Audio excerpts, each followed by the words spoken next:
Genesis, chapter 16. Now Abram's wife Sarai had not been able to bear children for him.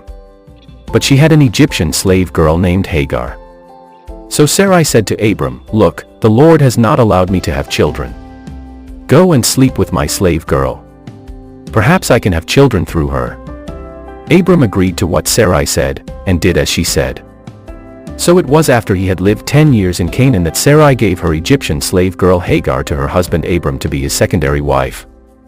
Abram slept with Hagar, and she became pregnant. When Hagar realized that she was pregnant, she became proud and despised Sarai her owner.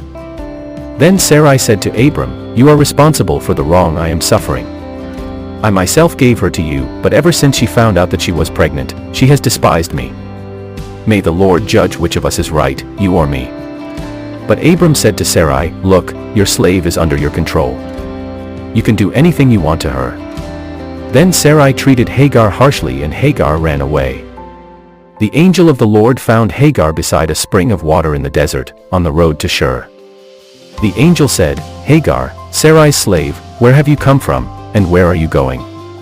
"I am running away from my owner Sarai," she replied. Then the angel of the Lord said to her, "Go back to your owner, and be obedient to her." The angel of the Lord also said, "I will greatly multiply your descendants so that they will be too numerous to count." The angel of the Lord continued, "Hagar, you are now pregnant, and you will have a son. And you shall name him Ishmael, because the Lord has heard your cries of affliction. Your son Ishmael will live like a wild donkey. He will be against everyone, and everyone will be against him. He will camp near his relatives, and will live in open hostility against them all." Thereafter, Hagar used another name to refer to the Lord. She said to him, "You are God who sees me." And she said to herself, "I have now seen the one who sees me." So that well was named Beer-lahai-roi. It is between Kadesh and Bered. Hagar gave birth to Abram's son, and Abram named him Ishmael. Abram was 86 years old when Hagar gave birth to Ishmael. Genesis, chapter 17. When Abram was 99 years old, the Lord appeared to him and said, "I am the Almighty God. Obey me and do what is right. I will make a covenant with you, and will give you exceedingly numerous descendants." Then Abram bowed down before God. And God said to him, "As for me, this is my covenant with you, I will make you the father of many nations. I am changing your name from Abram to Abraham, because I am making you the ancestor of many nations. I will make you exceedingly fruitful, and your descendants will become many nations, and some of them will be kings. And I will establish my covenant between me and you and all your descendants after you, from generation to generation. This is an everlasting covenant. I will be your God and the God of all your descendants. And I will give to you and to your descendants after you, the entire land of Canaan where you now reside as a foreigner. It will be their permanent possession, and I will be their God." Then God said to Abraham, "As for you, you and all your descendants must keep my covenant throughout their generations. This is the covenant that all of you must obey. This is the covenant between me and you and all your descendants. Every male among you must be circumcised. You must undergo circumcision as a sign of the covenant between me and you. From now on you must circumcise every baby boy on the 8th day after his birth. Every male among you who is 8 days old must be circumcised. This applies not only to members of your family but also to the servants born in your household or bought with money from a foreigner. Each one must be circumcised. In this way, your bodies will bear the mark of my everlasting covenant. Any male who is not circumcised will be cut off from his people for breaking the covenant." Then God said to Abraham, "As for Sarai your wife, you shall not call her name Sarai, but her name will be Sarah. I will bless her and will surely give you a son by her. Yes, I will bless her richly, and she shall be a mother of nations. And there will be kings among her descendants." Abraham bowed his face to the ground, but he laughed and said to himself, "Can a man have a child when he is 100 years old?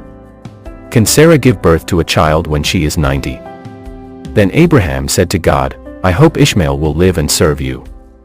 But God said, "No, I said that your wife Sarah shall bear a son for you and you shall name him Isaac. I will confirm my covenant with him and his descendants as an everlasting covenant. As for Ishmael, I have heard your request and so I will surely bless him.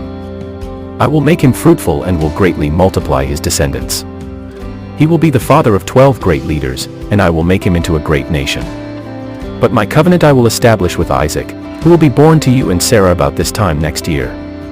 After God finished talking with Abraham, God went up from him. On that very day Abraham gathered together Ishmael and all the male slaves born in his household and those he had bought with his money. Abraham circumcised them, just as God had told him to do. Abraham was 99 years old when he was circumcised.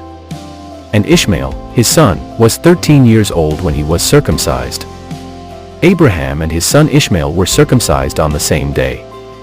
Also, on that day all the men in Abraham's household, including all those born in his household and all the slaves he had purchased with money, were circumcised along with him. Genesis, chapter 18. Later, the Lord again appeared to Abraham near the great oak trees of Mamre in Hebron. Abraham was sitting at the entrance of his tent during the hottest part of the day. He looked up and noticed 3 men standing nearby. As soon as he saw them, he ran out to meet them and he welcomed them, bowing low to the ground. Abraham said, "Sirs, if I have found favor in your eyes, please stay a while with me, your servant. Let a little water be brought, so all of you can wash your feet, and rest under the tree.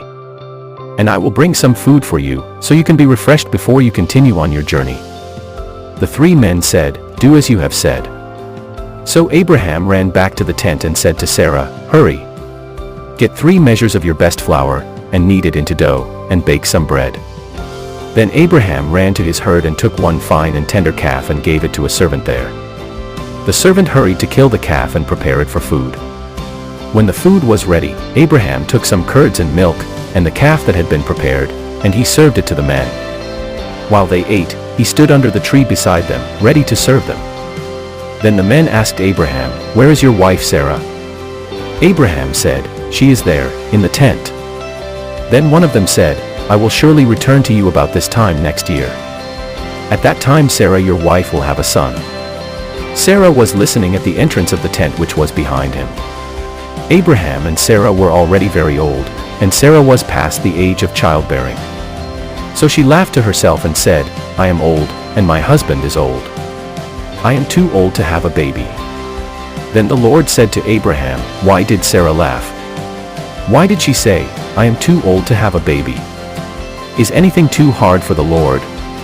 I will return to you at the appointed time next year, and Sarah will have a son." Sarah was afraid, so she denied it, saying, "I didn't laugh." But the Lord said, "No, you did laugh." Then the men got up to leave. They looked toward Sodom and began walking in that direction. Abraham walked with them to send them on their way.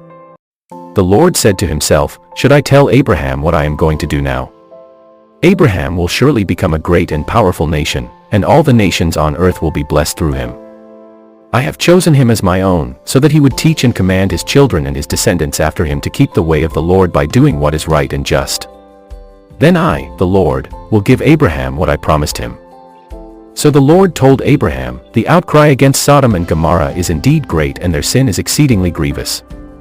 I will go down now, and see whether their actions are as wicked as I have heard. Then I will know for sure." The other 2 men turned away from there and went toward Sodom, but Abraham remained standing before the Lord. Then Abraham approached the Lord and asked, "Will you destroy the righteous with the wicked? Suppose there are 50 righteous people in that city, will you still destroy it and not spare it for the sake of the 50 righteous who are in it? Surely you wouldn't do such a thing, to kill the righteous with the wicked, treating the righteous and the wicked alike. Surely you wouldn't do such a thing. As the judge of all the earth, surely you would do the right thing." Then the Lord said, "If I find 50 righteous people in the city of Sodom, I will save the whole city for their sake." Then Abraham spoke again, "Lord, though I am only dust and ashes, I have been so bold as to speak to the Lord. Suppose there are only 45 righteous people rather than 50. Will you destroy the whole city for lack of 5 people?" The Lord said, "If I find 45 righteous people there, I will not destroy the city." Abraham spoke to him yet again and said, "Suppose only 40 righteous people are found there, will you destroy the city?" The Lord said, "If I find 40 righteous people, I will not destroy the city for their sake." Then Abraham said, "Lord, please don't be angry with me, but let me ask you this. If you find only 30 righteous people, will you destroy it?" The Lord said, "If I find 30 righteous people there, I will not destroy the city." Then Abraham said, "I have been brave to speak to the Lord again. Suppose there are only 20 righteous people.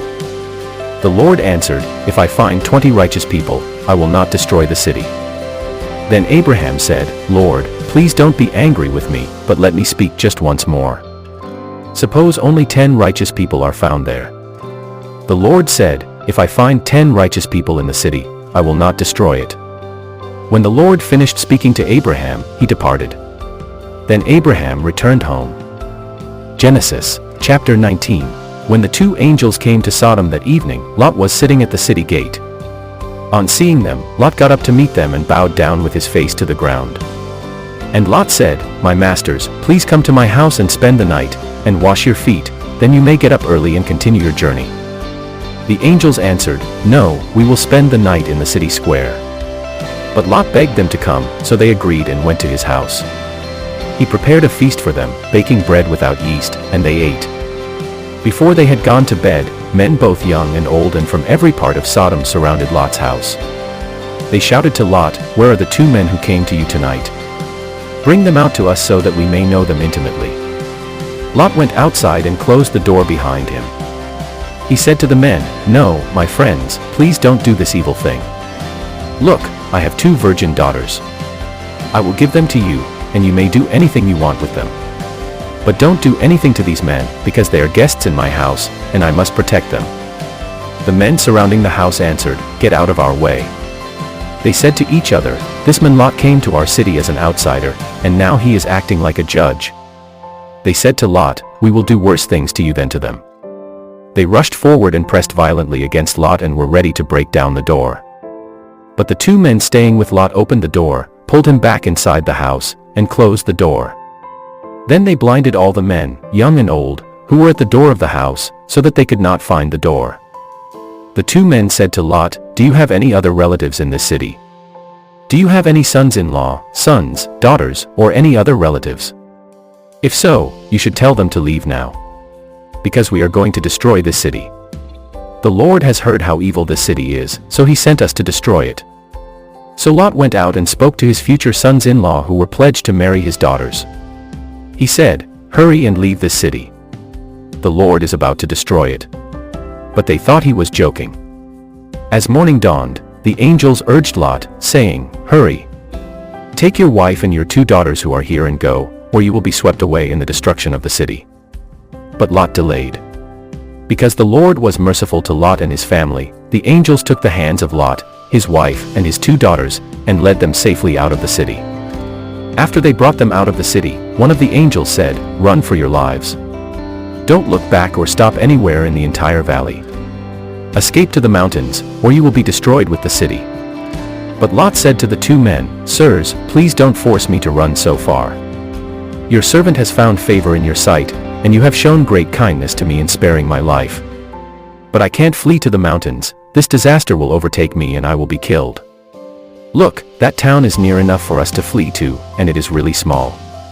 Please, let me flee to it. Then my life will be spared."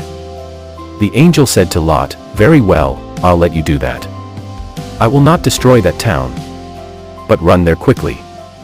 I cannot do anything until you reach it." For this reason the town was named Zor. The sun had already come up when Lot entered Zor. Then the Lord rained down fire and burning sulfur from the sky on Sodom and Gomorrah. He destroyed those cities, and the entire Jordan Valley, and all the inhabitants of the cities, and whatever grew on the ground. But Lot's wife looked back as she was following behind him, and she became a pillar of salt. Early the next morning, Abraham got up and went to the place where he had stood before the Lord. Abraham looked down toward Sodom and Gomorrah, and toward all the land of the Jordan Valley, and he saw dense smoke rising from the land, like smoke from a furnace. So when God destroyed the cities of the valley where Lot was living, he remembered Abraham and saved Lot's life by allowing him to escape to safety. Lot was afraid to stay in Zor, so he went to live in a cave in the mountains with his 2 daughters. One day the older daughter said to the younger, "Everywhere on the earth, men and women marry and have a family. But our father is old, and there are no men around here to give us children. So let's get our father drunk with wine, and then sleep with him and preserve our family line through our father." That night the 2 girls went to their father and got him drunk with wine. Then the older daughter went in and slept with him. But Lot did not know when she lay down or when she got up. The next day the older daughter said to the younger daughter, "Last night I went to bed with my father. Let's get him drunk with wine again tonight. Then you can go in and sleep with him so we can preserve our family line through our father." So that night the two girls got their father drunk with wine. Then the younger daughter went in and slept with him. Again, Lot did not know when she lay down or when she got up. So both of Lot's daughters became pregnant by their own father. The older daughter gave birth to a son and she named him Moab. He is the ancestor of all the Moabites living today. The younger daughter also gave birth to a son and she named him Ben-Ammi. He is the ancestor of all the Ammonites living today. Genesis, chapter 20. Abraham left the place and traveled to the Negev and settled between Kadesh and Shur. For a while he lived temporarily in Gerar as a foreigner, and there Abraham told people that Sarah was his sister. So King Abimelech of Gerar sent for Sarah and took her into his palace. But that night God spoke to Abimelech in a dream and said, "You will die. The woman you took is already married." But Abimelech had not gone near Sarah, so he said, "Lord, would you destroy an innocent nation?" Abraham himself told me, "She is my sister," and she also said, "He is my brother." I acted in complete innocence. My hands are clean. Then God said to Abimelech in the dream, "Yes, I know you did this in the integrity of your heart. That's why I did not allow you to sin against me. I was the one who did not let you touch her. So give Abraham his wife back. He is a prophet. He will pray for you, and you will live. But if you don't give Sarah back to him, you and all your people will surely die." So Abimelech got up early in the morning and called all his servants and told them about the dream, and they were terrified. Then Abimelech called Abraham and said to him, "What have you done to us? What wrong have I done to you to make you bring this disaster on me and my kingdom? No one should ever do what you have done to me." And Abimelech asked Abraham, "What was your reason for doing this?" Then Abraham said, "I thought Northwest One in this place respected God and that someone would kill me to get my wife. Besides, she really is my sister, the daughter of my father, but she is not the daughter of my mother, and she became my wife. When God told me to leave my father's house and wander in many different places, I told Sarah, 'You must do a special favor for me. Wherever we go, tell people you are my sister.'" Then Abimelech gave Abraham some sheep, cattle, and male and female slaves. He also returned Sarah, his wife, to him as God commanded. And Abimelech said, "Look all around you. This is my land. You may live anywhere you want." Abimelech said to Sarah, "I am giving your brother Abraham 1,000 pieces of silver as proof to all who are with you that you are innocent. Everyone will know that you have done no wrong." The Lord had closed the wombs of all of the women in Abimelech's household because of Sarah, Abraham's wife.